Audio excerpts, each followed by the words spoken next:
slaughter is normal, and it is not a terrorist organization. But Hezbollah, when it responds with far less fire capability and without killing all these civilians as the Israelis do, they're the terrorists. Okay. Or partially terrorists. And that standard of yours, and it's not just you, it's your country, it's your government, it's the entire Western political establishment, is the problem. Well, it is the problem in our region. And a problem because you are choosing despots and you are choosing regimes that carry out ethnic cleansing as your allies because they serve your interests. If I can speak, you say... Alan Dershowitz sat across from Mehdi Hassan on Piers Morgan's show and made the argument you have heard 100 times. Palestinian leaders rejected 2 states in 2000 and 2001, so everything that followed is on them. Dershowitz stopped the clock exactly where that argument needs to be stopped to work. Then Mehdi Hassan picked the clock back up and handed Dershowitz his own logic aimed directly at the leader he was defending. And the most devastating part is not a clever line. It is a direct quote from Netanyahu himself, bragging on video that blocking a Palestinian state was his life's work. Let's watch this in full, and I'll give you my complete thoughts on the other side. What do you say is going on there? What do you say those protests are about? Well, there are 2 issues here. One is that because of the U.S. sanctions and the European sanctions, basically because of Iran's policy against Israel, What is Iran's policy against Israel? Yes, because what is it? The whole sanction, Iran's position against Israel, yeah. Yeah, Iran says that Israel is an apartheid state.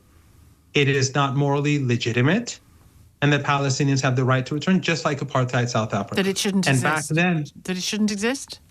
It's not. Is that no? What you mean? As an apartheid entity, no. But apartheid should not exist anyway. Your government was I'm just trying to get a sense from, because you're close to the Iranian regime, I want to get a sense of whether... What does that mean exactly? I'm close to the Iranian regime. Is that how you introduce academics from your own country? No. In the way that I know that I'm close in terms of having easy access to and contact with and conversations with members of the cabinet. That's all I meant. I didn't mean... Would you call them the regime? Well, would you say it like the... Do you want to go into that? Yeah, sure. Well, what's the question? Well, have there been regular democratic elections that...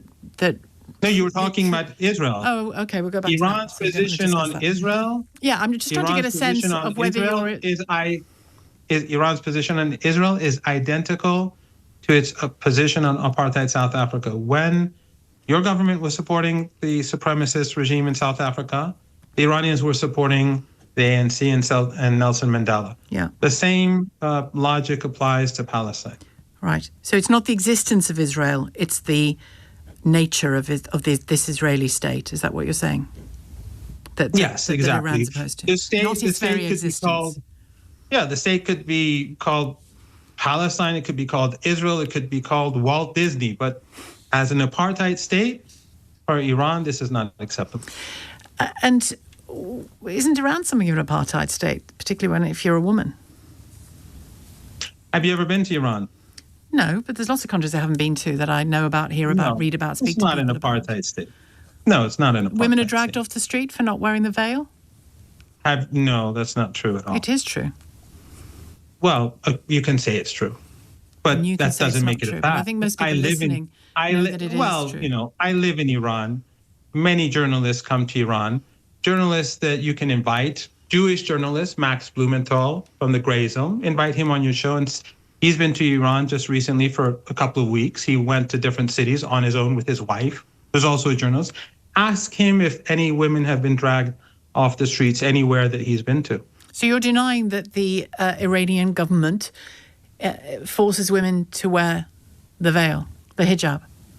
Well, veil is one thing. I know it is. That's why I corrected myself. And those that don't want to... You mean the headscarf? The headscarf. The headscarf. And those that don't want to cover their hair, it's trouble for them, isn't it? No, nothing happens to them. No, nothing happens to them. And some of my students on campus, in classrooms on campus, they don't wear headscarves. So I think, your understanding... But is your I'm just trying to get a sense, is your assertion that in Iran, in the last decade, and even more recently than that, not a single woman, particularly a protesting young woman, has been detained and in one case died in custody with wounds from beating because she had her hair shown? You don't believe You're that talking happened? No. Mahsa Amini had no wounds. There is no footage. There is footage of her, and in the footage, there is nothing that shows that she was beaten. She had a precondition. Yes, she was taken in, but she was not beaten for her dress. There is a law in Iran about a dress code, because whether you like it or not, they believe that the way in which the West promotes women is sexualization, commodification, objectification. So they'll have their own cultural boundaries, whether you agree with it or not. Well, you've said to me whether you agree with it or not. Yeah. It doesn't. That's one thing. But women being dragged off the streets in Tehran, I've never seen that happen myself. No, but this that is like doesn't mean when it they keep hasn't saying happened, does it? gays in Iran are executed. I've never seen a gay person in Iran executed. But this is sort that doesn't of the mean it's myth never happened, does it? No. Just because you haven't seen a woman being dragged off the streets doesn't mean it hasn't happened. No, I'm not saying it's never happened. And you are wrong Like to in say, London, if I can just but like say, in you are London, wrong if to you say hold- that Mahsa Amini had no injuries. She had physical injuries, including a skull fracture and brain edema. No, she didn't. No. Well, an independent No, that's medical not- analysis and a UN fact-finding mission determined that she did. There was no UN fact-finding mission in Iran. Where are you getting this information? What was the name of the UN fact-finding mission team? The name of the person who did this? I don't have that in front of me, but I can find Yeah, it for of course. you. But You you can get say that it about from any these- statement that I make. No, but the thing And I is could that do you it get back this. to you. No, because you can't, because the point is that you have to give me names. If I say in the UK, people are being arrested for saying no to genocide, for having a billboard in their hands, no to genocide, they're being arrested for that. I have to show footage of it happening. And I have to show the law saying that this is how it's done. And when you tell me that if you tell me, has a woman ever been dragged away? I'll say yes. If you say that have people been beaten on the streets by the police, I'd say yes. In protests and riots, it happens. Well, if you tell me innocent people have died in Iran in prisons, I'd say probably yes. Well, it's interesting. But when you tell, and I would say the same about your country as well. And I would say the same about your country. But in your country and in the West, the caricature of Iran is very far from reality. And the reason is because of your country's hatred for Iran, which has been ongoing for 45 years. If Iran was so deeply despised, then it should have collapsed by now, so long ago. But when you say, you ask me... And then your government and your media is concerned about human rights in Iran, where you support Israel, not you, I mean your government, you support Israel, you help Israel in Gaza, you have the flights that go overhead. We support the rights of Iranians as well. We support the rights of Iranians. No, you don't. You actually, you are a country that tries to harm Iranians because you impose sanctions on ordinary Iranians. The maximum pressure sanctions, do you think the maximum pressure sanctions hurt a government minister? You know the reasons. They're intended the to reasons make for ordinary that. people suffer. You might not like it, but you know the reasons for that. I mean, can I just come back to you on one thing? What are the reasons? Because since I don't like it, you should tell me. What are the reasons for the sanctions? The reasons include the proxy terrorist activity that's been, I would argue, I'm sure you are going to disagree with me, but the proxy terrorist activity that Iran has been involved in for decades. What are these now. Who are Hezbollah, these terrorists? Hamas, others arming Syria. So Hezbollah you consider as a terrorist organization, right? In part. No. In part? Yeah. What does that mean? Well, is it a terrorist organization? In part. Is it a terrorist in the same way that the organization? Republican movement in Northern Ireland was in part No, in the same way that your government is a terrorist organization in part. Your government is a terrorist organization. Is that your view? That doesn't make sense. Is that Either your view? you're a terrorist or you're not. No, organizations can be partly terroristic and partly political. You know that. Just for your information, Hezbollah was created out of the Israeli invasion of Lebanon. It was a creation of the occupation. Just like the ANC was a terrorist organization and Nelson Mandela was a terrorist according to your government standards at the time.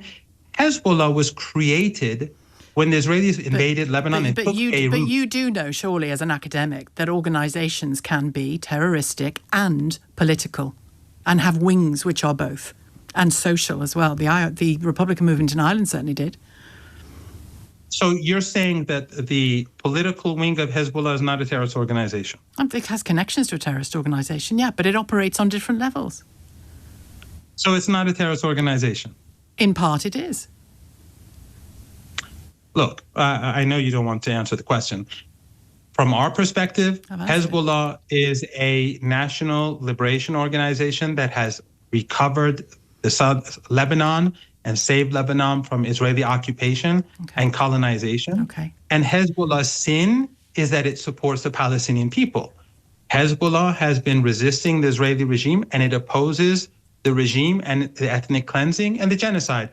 Your government, your media supports the genocide. You like Israel, you like what they do, and you consider them to be in your camp. Obviously, we have huge differences because Hezbollah has not carried out mass slaughter, and Israel has. And let's start with what Mehdi Hasan actually did in that exchange, because it is worth understanding precisely. Dershowitz built his entire defense on Palestinian rejectionism, the argument that by turning down Camp David in 2001, Palestinian leaders forfeited the moral right to complain about anything that followed. Mehdi challenged the historical record first. Barak's own foreign minister, Shlomo Ben-Ami, said publicly that he would not have accepted the Camp David deal himself. Then Teba came along and produced a closer agreement, but collapsed when Barak lost his election and Sharon came in as a laying duck replacement. The narrative of a perfect offer unilaterally rejected is, as Mehdi put it, rewritten history. But then Mehdi did something more important than winning the historical argument. He pointed to the present. Netanyahu did not say in a moment of anger or under pressure that he blocked the Palestinian state. He said it as a boast on video. In February 2024, his exact words, "Everyone knows that I am the one who for decades blocked the establishment of a Palestinian state. That is not a characterization from critics. That is the man's own account of his own achievement." And Alan Dershowitz, who volunteered to represent Netanyahu before the International Criminal Court, had no answer for that.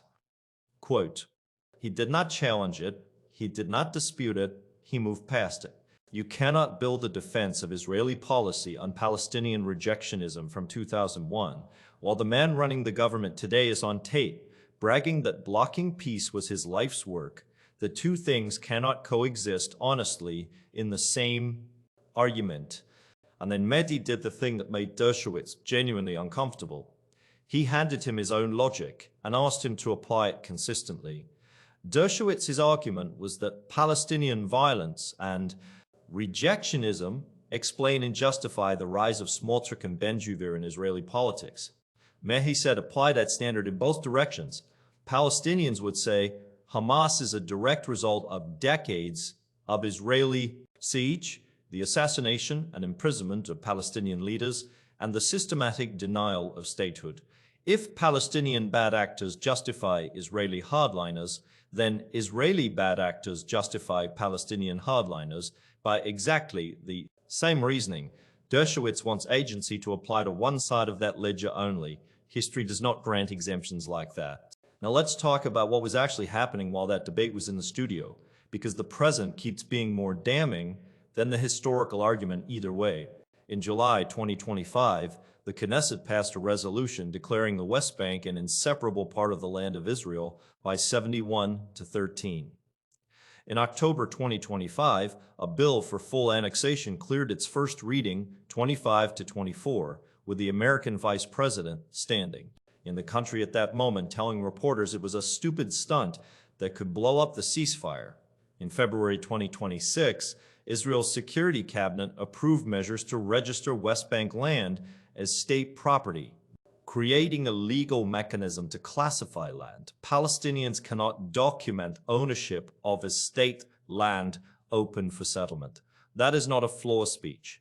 That is an administrative mechanism moving through implementation with a date on it. This is not a government reacting defensively to choices made in 1948 or 2001. This is a government building the legal architecture for permanent control on a rolling basis in real time while a war, the crimes case against its own prime minister, sits open at The Hague. And there is a number that should follow you out of this conversation. Roughly 700,000 Israeli settlers now live across the West Bank. That population is large enough, according to regional analysts, to make a contiguous Palestinian state functionally impossible regardless of what any negotiator signs. You do not need a single additional act of violence from either side for that math to keep closing the door.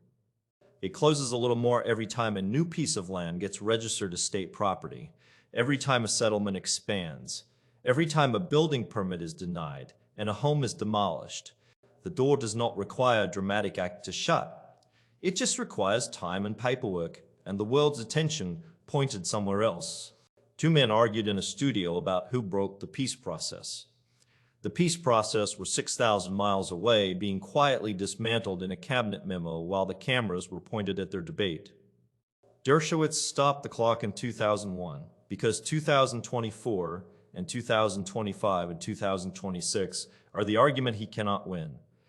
Mehdi picked the clock back up, and the rest of us should not let it stop again.